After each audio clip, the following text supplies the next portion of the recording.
سلام كمي وعيلكم أنا سلامي إكزابيرو مسكن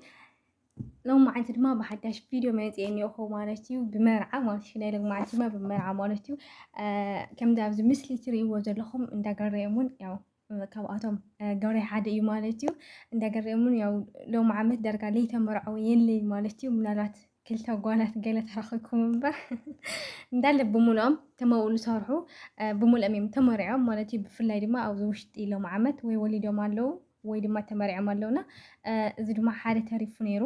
ብዙሕ ሰብ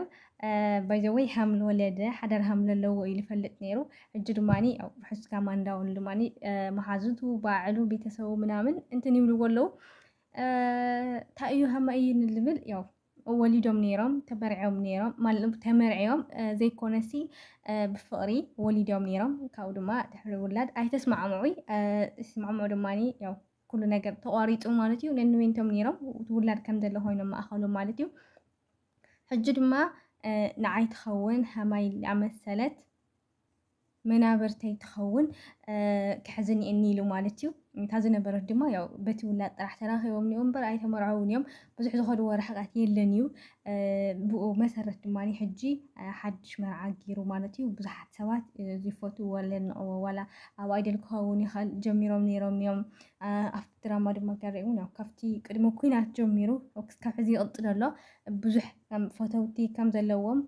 ብዙሕ ኣድነቕቲ ከም ዘለዎም ያው ሓደ ሓደ ከዓንየ ኣይሰኣንን እቲ ድራማ ላይ ይርኢ ወይ ድማ ዘየድንቕ ዝርዝሩ ግን ብዙሕ ሰብ በቲ ዝሰርሕዎ ስራሕቱ ዳርጋ መብዛሕትኡ ሰብ ይፈልጦ እዩ ማለት እዩ ብኡ መሰረት ድማ ልማዓንቲ ብዙሕ ሰብ እንኳ ሓጎሰኩም ኢሎም ነይሮም ኣነ ብተወሳኺ እንኳ ደስ ይበለኩም ርሕስካማ እቲ ናይ መጀመርታ ዝኾነ ኮይኑ እንድዩ ዝፈሰሰ ይሕፈሲ ናይ ሕጂ ድማ ብሓደ ቆረብቲ ሰገድቲ ርሑስካማ ብሓደ በለይቲ ወሊድኩም ብሓደ መዓበይቲ ገብረኩም እግዚኣብሔር ኣምላክ ተስፋ ይገብር ማለት እዩ ንምንታይ እንድሕር ዳኢልኩም ኮይንኩም ያው ክትወልድ ከለኻ ቀሊል እዩ ከም ትወልድዎ እኒአ ሕጂ ክትወልድ ከለኻ ቀሊል እዩ ማለት እዩ ድሕሪኡ ድሕሪ ውላድ ግን ከመይ ጌርካ ትዕብዮ ነቲ ቆልዓ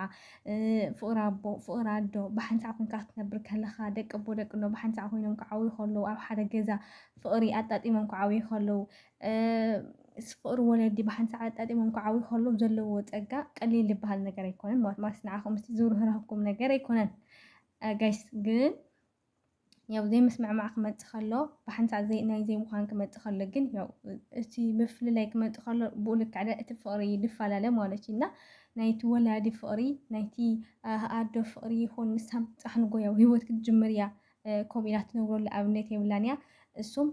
ሂወት ጀሚሩ እኒአ ከምኡ ኢሉ ዝነብረሉ ኣብነት ስለለየብሉ ያው እሱ ሓዳር ክገብር እዩ ውላድ ክመፁ እዮም ፎከሱ ናብኡ እዩ እሳም ሓዳር ክትገብር እያ ቆልዑ ክመፁ እዮም ናብቲ ሂወት ንሱ እዩ ፎከሳ ድሓር ግን እቲ ቆልዓ ዝተወለደ እዩ ኣብ ማእኸል ማለት እዩና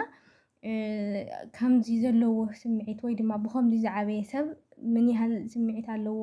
ፍቕሩ ክብሩ ርዝነቱ ምናምን ቀሊል ነገር ኣይኮነይ ማለት እዩና ከምዚ ነገር ክንገብር ከለና ያው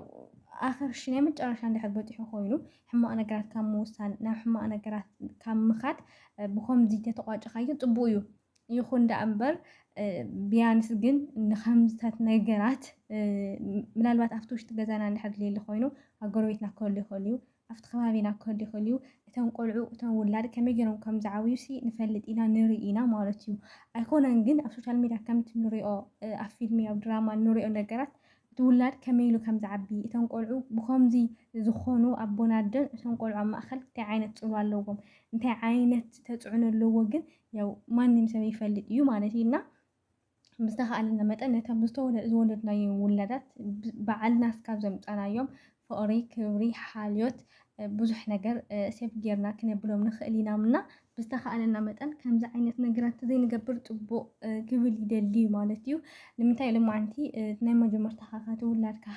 ገለ ከምዚ ምሻሎት ዝነበረ ሂወትካ ብዙሕ ነገራት ሰብ ኮመንት ፀሓፈሉ ነይሩና ያው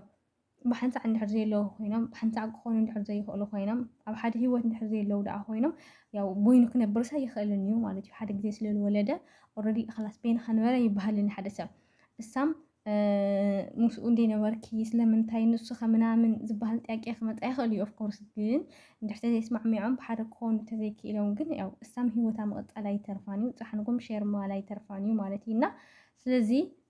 ያው ዝኾነ ኮይኑ ተዘይሸማመቕና ተዘይኣሸማቐቕናዮም ደስ በሃሊ መሲሉ ይስምዓኒ ንምንታይ ተሸማቒቕናዮ መሲ ንዓኣቶም ለ ከምቲ ነቲ ቆልዓ ፅልዋ ዘለዎ ንዓኣቶም ለ ቀሊለ ይበሃል ፅልዋ ኣለዎ ማለት እዩና እቲ ሂወቶም ናይ መጀመርታ ጌጋ ኮይኑ ናይ ሕጂ ድማ ሓቂ ንክኸውን ዝተስተኻኸለ ዝማዕረየ ቆንጆ ዝኾነ ሂወት ንክህልዎም ማለት ኣብቲ ሶሻል ሚድያ እንድሕር ዳ ወፂኻ ኮንካ ብዙሕ ሰብ ናትካ እንታይ እዩ ዝበሃል መራያ ክኸውን ይደሊ ናትካ ሞዴል ክኸውን ይደሊ ገለና ብኡ ልክዕ ንሕና ናይ ባዕልና ሞዴል ተንክንፅቡቅ ነይሩ ይስምዐኒ ማለት ሕጂ ንዕኡ ከምዚ ናታቶም ሓዳር ተዝህበኒ ይብል ነይሩ ሎማዓንቲ ካሊእ ሰበይቲ ሒዙ ክመፅእ ከሎ ድማኒ ወይ ንስኹም ምስ መርኣያ ክትኮኑ እንዳበልናኩም ምናምን ለዓይነቱ ነገራት ሒዙ ይመፀለት ሰብና እሱታት ነገራት ሓዲግና ናይ ባዕልና ሞዴል ክንከውን እኒአና ባዕልና ንባዕልና ከመይ ዓይነት ሂወት ክንነብር ከም ዘኒአና እንታይ ዓይነት ነገራት የድልየና ከመይ ዓይነት የድልየና ምናምን ዝብል ዘለው ጥያቄታት ባዕልና ንባዕልና ንመሊስና ከም ዓለም በቃ ናይ ባዕልና ዓለም ፈጢርና ናይ ባዕልና ሓቂ ናይ ባዕልና ደስ ዝብል ሂወት ክንነብር ኣለና ኢለ ዝሓስብ ምክንያቱ ናይ ሰብ ሞዴል እስካዕ ዝኾና ነቲ ሰብ ናርአና እስካብ ልኸና እቲ ሰብ ክጋገ ከሎ ንሕና ናይ መፅዳፍ ኩነታት ክፍጠር እዩ ማለት እዩ ስለዚ ንሕና ናይ መፅዳፍ ኩነታት ንኸይፍጠር ድማ ብዝተኻእለና መጠን ንሕና ናይ ባዕልና ነገራት ብናይ ባዕልና ዓለም ብናይ ባዕልና ሙድ ተንቀሳቐስና ፅቡቅ ኮይኑ ይስምዐኒ ማለት እዩ ምክንያቱ ሓደ ግዜ እገለ እኮ ንዓየ ሞዴል እያ ከም እገለ ኮይነ እየ ክርኢ ዝደሊ ምናምን ሊብል እሞ ድሓር ምናልባት ሽጋራ ሰታይ ክኸውን ይኽእል ምናልባት መስተታት ሰቲ ክኸውን ይኽእል ምናልባት ዘማዊ ክኸውን ይኽእል ድሓር ዘምፅኦም ባህርያት ኣለውና ኣሽዒቱ ከምኡ ምስ ኮነ እቲ ሰብ ንሱ ንዕኡ ክመስል እስካዕ ዝኸደ ናቱ ባህርያት ሒዙ ተላቢሱ ክስካብ ዝዓበየ ድሓሪ ዘምፅኦ ሽግር ቀሊል ዝበሃል ነገር ኣይኮነን ምክንያቱ እቲ ሰብ ጌጋ እዩ ለኣሚኑ ካብቲ ናቱ መስመር ንክወፅእ ዝኸፍሎ መስዋእቲ ቀሊል ዝበሃል ነገር ኣይኮነን ተረዲኩም ጋይስ ስለዚ ንዕኡ ባዕሉ ንባዕሉ መሲሉ ከም ባዕሉ ኮይኑ ነውሱ በቃ እንታይ ከም ዝድሊ ቀሪፅዋ ክዓቢ እንተዘይክኢሉ ነቲ ሰብ ክመስል ነቲ ሰብ ናይቲ ሰብ ኣረኣእያ ኣጠማምታ ኣከዳድና እንድሕር ደኣ ኮይኑ እሞ ሰብ መጨረሻ ናይ ጌጋ ምዃኑ እንድሕር ተሰሚዕና ኮይኑ ዝኸፍሎ መስዋእቲ ቀሊል ኣይኮነን ምክንያቱ ካብቲ ሙድ ንሱ ንክንወፅእ ካብቲ ኣተሓሳስባ ንክንወፅእ ብዙሕ ነገራት ይዘልየና ማለት እዩና ስለዚ ከምዚ ዓይነት ነገራት ኣውፅኢና እንተንኸይድ ፅቡቅ መሲሉ ይስምዐኒ ብናይ ባዕልና ዓለም ብናይ ባዕልና በቃ ብዘለና ከም ገዛና እንተንኸይድ ፅቡቅ መሲሉ ይስምዐኒ ማለት እዩ ስለዚ ብዘጋጣሚ ርሑስ ጋማ ፈረይቲ ፀገይቲ ይገበርኩም እግዚአብሔር አምላክ ሓዳርኩም ሂወትኩም ይባረኸልኩም ንዓኣ ነታ ናይ መጀመርታ ሰወይቲ ማለት እዩ ደስ በሃሊ ሂወት ደስ በሃሊ ሓዳር በቲ ናይ መጀመርታ ኮይኑ በቲ ናይ መጨረሻ ድማኒ ትድበሰሉ ደስ በሃሊ ሂወት ትነብረሉ ትስሓቀሉ ግዜን ዘመንን የምፀላ ትብል ደሊ ሰናይ ትምተይ ገልፀላ ይደሊ ማለት እዩ ናይ ሎማዓንቲ ቪድዮ እዚኣ ትመስል ነይራ ጋይስ ተሰናይ ንዓኹም